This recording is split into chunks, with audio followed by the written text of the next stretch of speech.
Hello, আসসালামু আলাইকুম viewers, কেমন আছেন সবাই? আশা করি সবাই ভালো আছেন। সবাইকে সানমুন পিজন লফটের নতুন একটি ভিডিওতে স্বাগতম। অনেকেই আমাকে কোয়েশ্চেন করেন, আমি এর আগেও একটি ভিডিও বানিয়ে দেখাইছি আপনাদের সবাইকে। আবার নতুন করে এই ভিডিওটি বানানোর উদ্দেশ্যে চলে আসলাম। অনেকেই কোয়েশ্চেন করেন বা বলে থাকেন যে ভাই, কবুতরের কি খাওয়ান, কি খাবার দেন? এই যে দেখেন ভাই, আমি যা খাওয়াই তাই দেখাই। হ্যাঁ, তো আপনাদের সবার উদ্দেশ্যে আবার নতুন করে একটি ভিডিও করতে চলে আসলাম। ছোলা, পপকর্ন, হালকা ধান, রেজা, মুগ, সবুজ মটর, আর হচ্ছে বাজরা, আর সামান্য পরিমাণ তিসি, হ্যাঁ, এই খাবারটি দিয়ে থাকি। এর মাঝে পরিমাণটা আমি আবার বলে দিচ্ছি।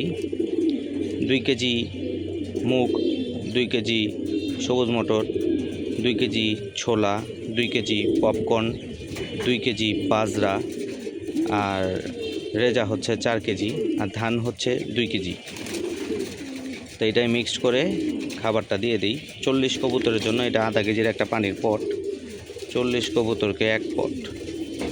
আর এখান থেকে গম দিয়ে দিই 40 কবুতরকে 1 পট। এইভাবেই খাবারটা দিয়ে দিচ্ছি আপাতত।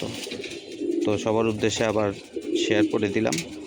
তো যারাই বুঝতে পারেননি এর আগের ভিডিওতে, তাদের উদ্দেশ্যে আবার নতুন করে বলে দিলাম। তা আশা করি এবার বুঝতে পারছেন। এই দেখেন, নরমাদি আলাদা আলাদা করে রাখা আছে। এখানে 40টার মতো করে নর, 40টার মতো করে মাদি আছে এই 2 খাঁচাতে। এই আধা কেজি পানির পটের 1 পট দেই মিক্সচার, আর 1 পট দিই গম। আর বাচ্চা কবুতরগুলোকে এই ছোট পটেরটা দিই। এটা আবার 250 গ্রামের পট।